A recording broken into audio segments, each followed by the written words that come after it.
پیغمبر علیہ الصلوۃ والسلام مسجد نبوی کې ناس د صحابه د حلقې په شکل اور باندې راګرځېدلي دي. پیغمبر علیہ الصلوۃ والسلام صحابه ته خلکو د الله څخه حیا وکړي، د الله څخه حق حیا وکړي. صحابه کرام ته د الله رسول موږ د الله څخه حیا لرو او موږ د الله تعالی څخه شرم لرو، موږ د خپل حیا او د خپل شرم حفاظت لرو. پیغمبر علیہ الصلوۃ والسلام ته نا استحیوا من الله حق الحیا، چې څنګه د الله سره حیا حق د هغه سره حیا وکړي چې د الله په شان کې کوم حیا لایق ده د الله سره هغه حیا ځنی وکړي. صحابه ته د الله رسول حق حیا د الله تعالی سره څنګه کیږي. پیغمبر علیہ الصلوۃ والسلام د حق حیا د درې شکل ورته ذکر کړي. د حق حیا یو شکل پیغمبر علیہ الصلوۃ والسلام ورته اعلان دی چې پر تاسو باندې ورځ او شپه باید داسې تیر نسی چې تاسو خپل مرګ، خپل قبر، خپل آخرت یاد ونه ساتئ. چې کوم ورځ رااله دا ورځ د ژوندۍ آخرنۍ ورځ بولئ. ځکه ډېر خلک دی معاشره کې داسې سوي دي چې هغوی د لمر لوېدلو دپاره یو ترتیب نسی، لیکن چې لمر لوېږي دی د دنیا سره رخصت سوی. چې کله یو شپه در باندې راسي هره شپه د ژوندۍ آخرنۍ شپه بولئ.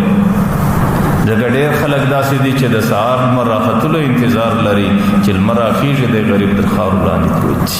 د پیغمبر علیه الصلوۃ والسلام وایي د حق حیا یو شکل دا دی چې خپل مرګ، خپل قبر، خپل آخرت په یاد ساتئ. او د دې یو شکل دا هم د پیغمبر علیه السلام ورته وایي چې د سر او د سره سره چې کم اندامونه تړلي دي د دې ټولو حفاظت کول. ورته چې کم انسان نس دی د نس سره چې کم اندامونه تړلي دي د نس او د نس د تړلو اندامو حفاظت کول. او بل شکل دا دی چې د مرګ سبا د قبر زندگی، د آخرت زندگی، د قبر زړواله، په قبر کې ذره ذره کېدل او په قبر کې د چنجو خورک د انسان جسم جوړېدل او د قبر سورسته د آخرت او د قیامت د میدان فکر پړل، دا د حق حیا شکل دی. نو محدثین د دې حدیث په تفسیر کې راځي، په بیان کې راځي. محدثین وايي پیغمبر علیه الصلوۃ والسلام اولنې خبره دا ورته کوي چې خپل مرګ او خپل قبر په یاد ساتل دا د حق حیا یو شکل دی. او زه دا وایم چې زموږ په معاشره کې خپل مرګ او قبر په یاد ساتل دا هغه بهترین عمل دی چې د دې په خاطر انسان د ژوندۍ د ډیرو خطاګانو سره درس.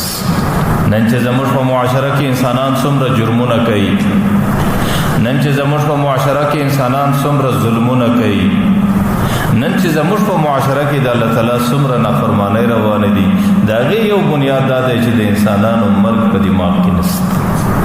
د انسانانو د مرګ بعد د قبر توره کنده په دماغ کې نشته.